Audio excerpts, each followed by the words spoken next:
Why rich people still feel poor, the hedonic treadmill. Before we dive into one of the most puzzling truths about wealth and happiness, make sure to hit that subscribe button and turn on notifications.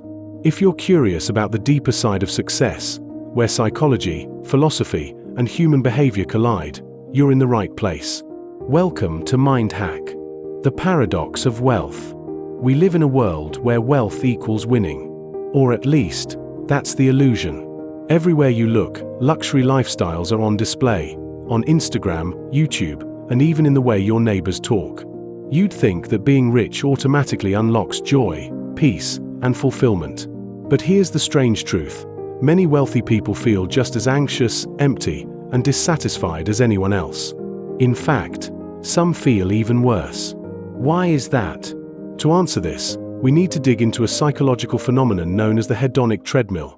The reason why, no matter how much you achieve or acquire, you may still feel like it's not enough. The hedonic treadmill, also called hedonic adaptation, refers to our mind's tendency to return to a baseline level of happiness, no matter what happens. You win the lottery? Great. You'll be happier, for a while. But in a few months, you'll emotionally return to where you started. Lose your job? Devastating. But a year later, studies show most people are emotionally stable again. That's the treadmill. You keep chasing happiness, running harder and faster, promotion, wealth, success, recognition, but you're not moving. You're stuck in place. If this is blowing your mind already, give this video a like. It really helps us reach more people who are searching for deeper answers. The brain's role in adaptation.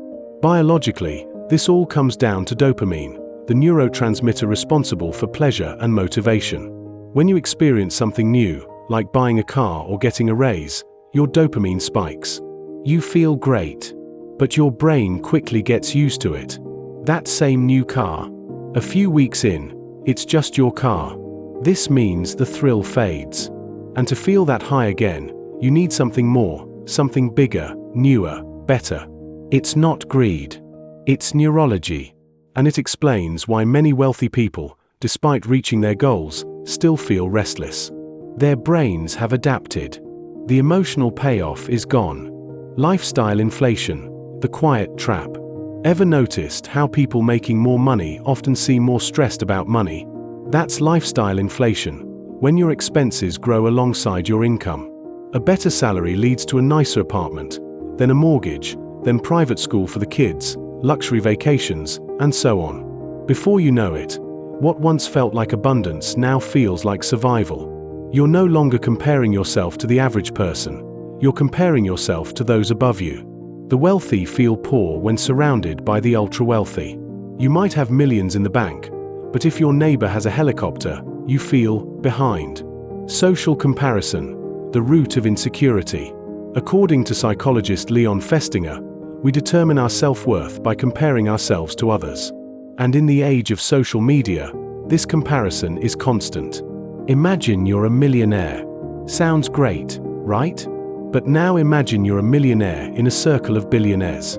That's the reality for many rich individuals. Their reference point is skewed. They don't feel rich. They feel like they're losing a race they should be winning. The hedonic treadmill speeds up when you start chasing someone else's finish line. Pause and reflect. If you've ever felt like your achievements aren't enough because of comparison, drop a comment below. You're not alone. Desensitization and the normalization of luxury. Here's the painful truth. Luxury becomes boring. Not immediately, but eventually. Your first time flying first class is unforgettable. Your 10th time? Expected. The joy fades. And once you're used to a certain standard, anything less feels like a loss. This is the psychology of desensitization. As you normalize luxury, you lose your capacity to enjoy it. So what do? You upgrade. Again and again. But each time, the thrill fades a little faster. You're not chasing joy. You're chasing the absence of discomfort. Can money buy happiness? It's the eternal question. And the answer is yes and no. Studies have shown that money does improve happiness, up to a point. Once your basic needs are met and you reach a stable level of comfort, More money doesn't bring more joy. What it does bring is more complexity, more responsibility, more pressure, more risk. Many millionaires are still plagued by anxiety, insecurity, and even depression. Because once your survival is no longer at stake, your brain finds new things to worry about, like reputation, competition, or legacy. The myth of arrival. A dangerous illusion we all buy into is the myth of arrival. I'll be happy when I hit $1 million. I'll finally relax when I retire. Once I get the house, I'll feel secure. But it never ends. Once you arrive at your goal, you immediately create a new one. The moment you reach the top of one mountain, you see another peak in the distance. And so you keep climbing. But what if the summit doesn't hold what you're looking for? If you're enjoying this deep dive, don't forget to hit subscribe. We break down complex ideas like this every week on MindHack, and you won't want to miss what's coming next. The emotional cost of wealth. We rarely talk about this, but wealth comes with emotional weight. Many wealthy individuals struggle to trust people. They worry about being exploited or used. Relationships become transactional. Isolation sets in. Then there's fear of loss. The more you have, the more you have to lose. The thought of falling even a little bit becomes terrifying. And so wealth becomes a prison. A golden one, but a prison nonetheless.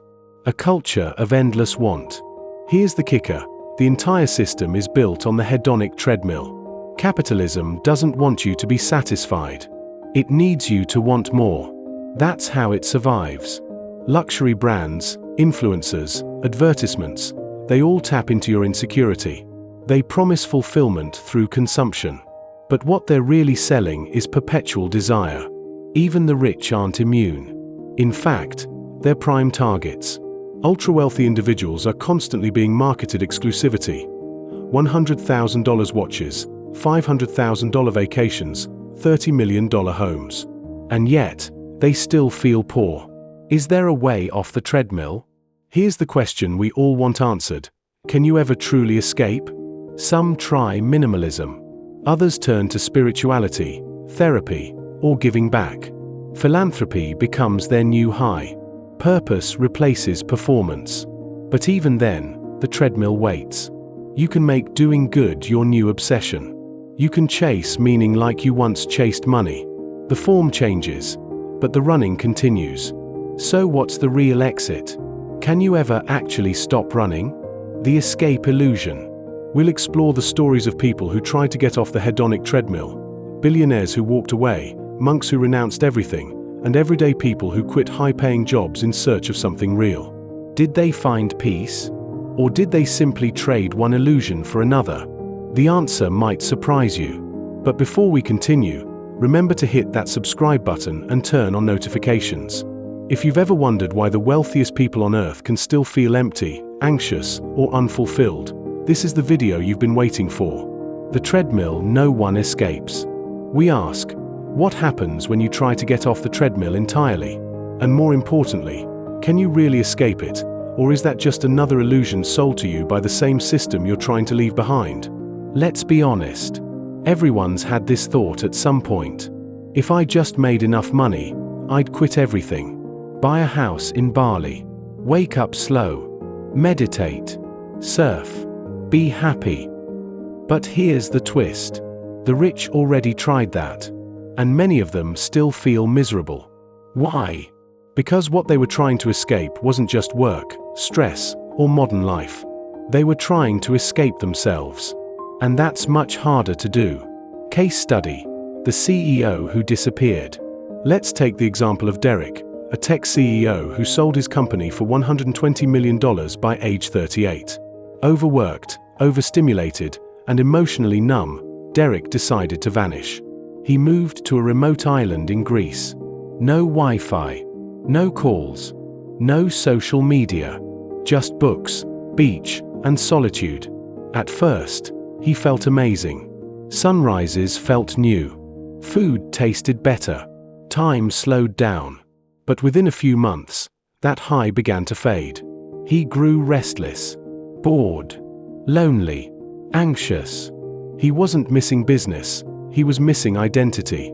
The treadmill was gone, but so was his sense of self. So he created a new goal, writing a book. But quickly, even that turned into a performance. How do I write a bestseller? What will people think? How do I stay relevant? The treadmill came back, this time wrapped in peace and purpose.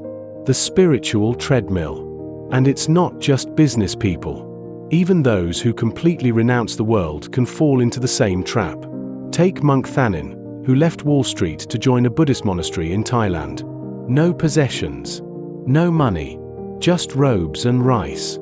Yet, after 3 years, he admitted something profound. I no longer crave success. I now crave enlightenment. But craving is craving. I've traded one addiction for another. It's a brutal truth. Even selflessness can become a performance. Even detachment can be an obsession. The treadmill doesn't need capitalism. It just needs a mind that wants. Why we adapt so quickly? Let's zoom out. The reason we adapt to success, pleasure, or peace is because of a process called hedonic adaptation. It's evolutionary. Our brains were wired for survival, not sustained joy. If our ancestors got too comfortable, they became easy prey. So we evolved a mental mechanism that constantly resets our normal. New becomes old. Exciting becomes expected. In a world of abundance, this system backfires. It keeps us chasing, no matter how far we've come. That's why even billionaires still check the Forbes list, just to make sure someone hasn't passed them. The success trap no one talks about. Here's the twist.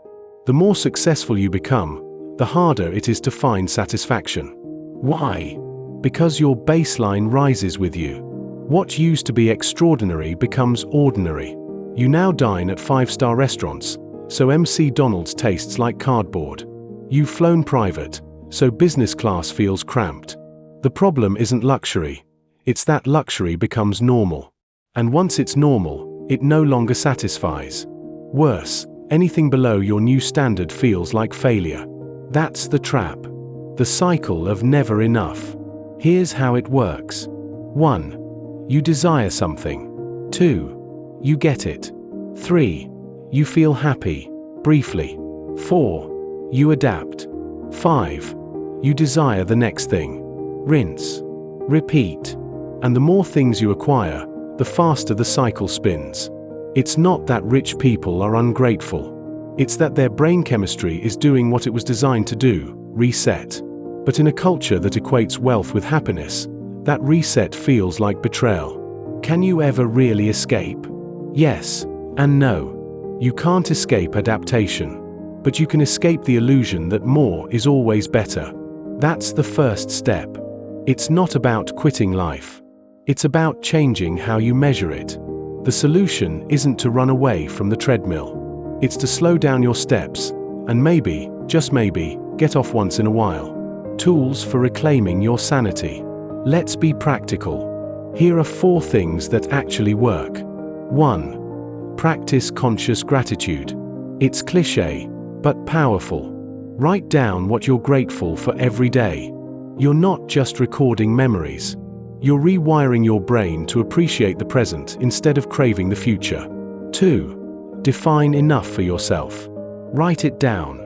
Literally. What kind of life would feel enough to you? Is it a specific income? A number of hours with family? Freedom on weekends? If you don't define it, you'll always want more. 3. Detach from external metrics. Followers. Likes. Bonuses. Titles. These aren't you. They're data points.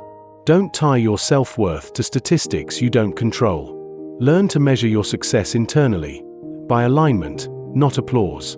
4. Create boredom. Yes, create it. Boredom forces you to feel, to confront yourself, to reset. It's uncomfortable, but it's the birthplace of clarity. If this video is helping you slow down and think deeper, hit the like button so we can reach more people caught in the chase. And if you haven't yet, subscribe to MindHack. You won't want to miss the rest of this journey. You don't need to quit everything. Here's the irony. Most people don't need to run off to a monastery or buy a yacht to escape the treadmill. They just need to stop running in circles for things they don't actually value. Imagine climbing a mountain your whole life, only to realize it was the wrong mountain. That's the tragedy we're trying to avoid. The real flex. Contentment. In a world that's always pushing you to want more, the real rebellion is wanting less. To be satisfied with enough. To find joy in the ordinary. To stop performing your life and actually live it. So here we are, at the end. We've learned that the hedonic treadmill isn't just a rich person's problem. It's a human problem. A psychological loop that turns even paradise into purgatory. And we've seen that escaping isn't about geography, wealth, or lifestyle. It's about awakening. Choosing to live deliberately in a world engineered to keep you asleep.